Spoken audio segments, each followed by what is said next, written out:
रात का सन्नाटा जब गहराता है तो अक्सर खामोशी भी चीखने लगती है। उत्तर प्रदेश के एक गुमनाम गांव रागपुर की सरहद पर खड़ी वो पुरानी हवेली भी कुछ ऐसी ही थी, मानो पत्थरों और मलबे का कोई विशाल दानव सदियों से सोया हो, जिसके जागने का वक्त अब करीब था। 22 साल का आर्यन अपनी भारी अटैची घसीटते हुए उस हवेली के मुख्य द्वार पर खड़ा था। लोहे का वो विशाल दरवाजा जंग खाकर गल चुका था, लेकिन उसकी बनावट में अब भी एक अजीब सी धमक थी। आर्यन के चेहरे पर थकान थी, लेकिन आंखों में एक अजीब सा सुकून। ये सुकून उस शहर की भागदौड़ से दूर अपनी जड़ों की ओर लौटने का था। उसके पिता की वसीयत ने उसे यहाँ खींच लाया था। आर्यन, ये हवेली हमारे खानदान की निशानी है, इसे कभी बिकने मत देना।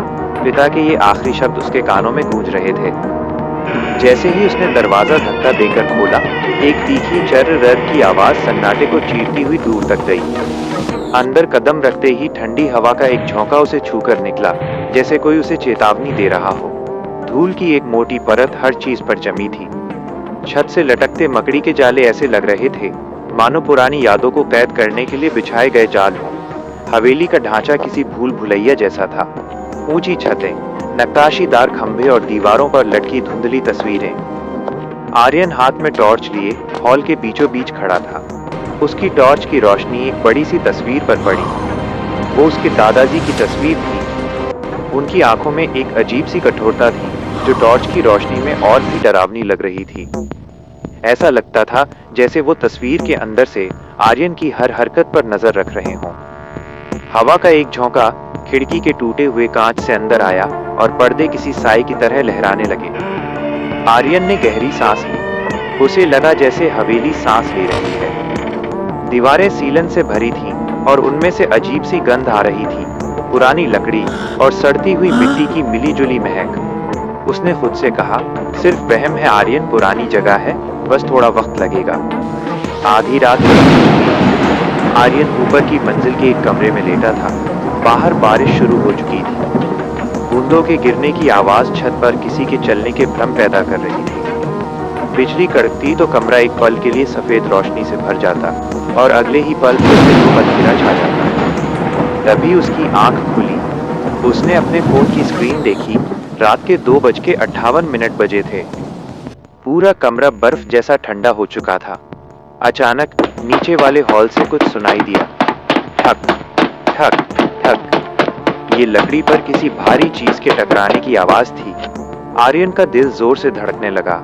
उसने रजाई से बाहर पैर निकाला। फर्श की ठंडक उसकी हड्डियों तक महसूस हुई। वो धीरे से उठा और कमरे के दरवाजे की ओर बढ़ा। ठीक 3 बजे वो आवाज बदल गई। अब ये आवाज ठक ठक नहीं, बल्कि किसी के रोने की दबी दबी आवाज थी। एक ऐसी सिसकी जो सीधे आत्मा को झकझोर दे। आर्यन ने हिम्मत जुटाई और टॉर्च जलाकर गलियारे में निकला। गलियारा इतना लंबा और अंधेरा था कि टॉर्च की रोशनी भी उसे पूरी तरह साफ नहीं कर पा रही थी। दीवारों पर लगे आईनों में उसकी अपनी परछाई उसे किसी अजनबी की तरह डरा रही थी। जैसे ही वो सीढ़ियों के पास पहुंचा, उसने देखा नीचे वाले हॉल में एक लालटेन जल रही थी। उसने सोचा, तारांकन, यहाँ तो बिजली भी नहीं है और मैंने कोई लालटेन नहीं जलाई।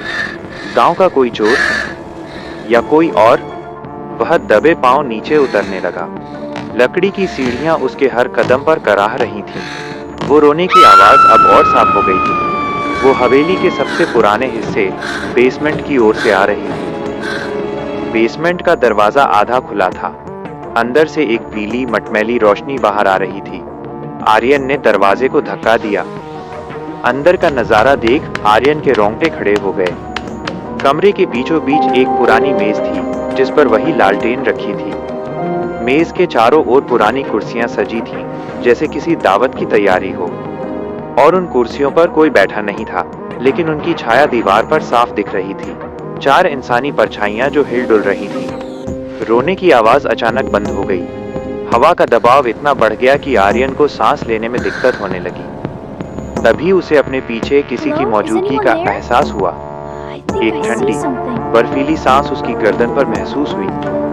तुम देर से आए बेटे, एक भारी फटी हुई आवाज गूंजी। आर्यन बिजली की फुर्ती से पीछे मुड़ा, लेकिन वहां कोई नहीं था। सिर्फ दीवार पर टंगी एक पुरानी घड़ी थी, जिसके पेंडुलम के हिलने की आवाज अब किसी के दिल की धड़कन की तरह लग रही थी। आर्यन वापस अपने कमरे की तरफ भागा। वो डर से कांप रहा था। उसने तय किया कि वो सुबह होते ही यहाँ से निकल जाएगा। उसने अपना सामान समेटना शुरू किया। तभी उसकी नजर अलमारी के पीछे दबे एक पुराने संदूक पर पड़ी। उसने संदूक खोला। अंदर कुछ पुराने अखबार के कतरन और एक डायरी थी। अखबार की सुर्खी थी, रागपुर की हवेली में हुआ सामूहिक नरसंहार, एक ही परिवार के 5 सदस्यों की रहस्यमयी मौत। उसने डायरी के पन्ने पलटे। वो उसके दादाजी की डायरी थी। आखिरी पन्ने पर जो लिखा था उसे पढ़कर आर्यन के पैरों तले जमीन खिसक गई। इस हवेली की नींव में एक श्राप है। यहाँ जो भी आता है वो हवेली का हिस्सा बन जाता है। सिर्फ वही बच सकता है जिसका खून इस मिट्टी से न जुड़ा हो। लेकिन जो लौट आया है उसे जाना ही होगा। आर्यन को समझ नहीं आया। वो तो खानदान का इकलौता वारिस था। फिर उसे खतरा किससे था? अचानक हवेली के सारे दरवाजे और खिड़की एक साथ जोर से बंद हो गए। धड़ाम! पूरी हवेली में पागलों की तरह हंसने की आवाजें गूंजने लगी। आर्यन भागकर हॉल के उस बड़े आईने के सामने खड़ा हो गया। बिजली कड़की। आईने में उसने खुद को देखा, लेकिन आईने में जो दिख रहा था वो आर्यन नहीं था। आईने के अंदर आर्यन का चेहरा सड़ चुका था। उसकी आंखें गायब थीं और वहां सिर्फ काला गड्ढा था। वो आईने वाला आर्यन बाहर खड़े आर्यन की ओर देखकर मुस्कुराया। तभी हवेली की दीवारें हिलने लगी, फर्श फटने लगा। आर्यन ने देखा कि जिन पूर्वजों की तस्वीरें दीवार पर टंगी थीं, वे अब तस्वीरों से बाहर निकल रहे थे। धुएं की तरह काले साए उसकी ओर पड़ रहे थे। उसने चिल्लाने की कोशिश की, लेकिन उसकी आवाज उसके गले में ही फंस गई। आर्यन पीछे हटते हटते उस मुख्य द्वार तक पहुंचा जिसे उसने शाम को खोला था। उसने पागलों की तरह हैंडल घुमाया, लेकिन दरवाजा नहीं खुला। तभी उसे एक आवाज सुनाई दी। गांव के कुछ लोग बाहर खड़े थे। साहब, ये हवेली 50 साल से बंद है, आप अंदर कैसे गए? एक बूढ़े ग्रामीण की आवाज आई। आर्यन चिल्लाया, बचाओ, मुझे बाहर निकालो, मैं यहाँ फंस गया हूँ। उसने दरवाजे के कांच से बाहर झांका। वो बूढ़ा आदमी और उसके साथी सीधे आर्यन की तरफ देख रहे थे, लेकिन उनकी आंखों में कोई हमदर्दी नहीं थी। उनके चेहरे पे डर था। बूढ़े ने अपने साथी से कहा, देखो, फिर से वही परछाई दिख रही है। हर साल इसी तारीख को इस खंडर में एक साया मदद के लिए चिल्लाता है। आर्यन सन्न रह गया।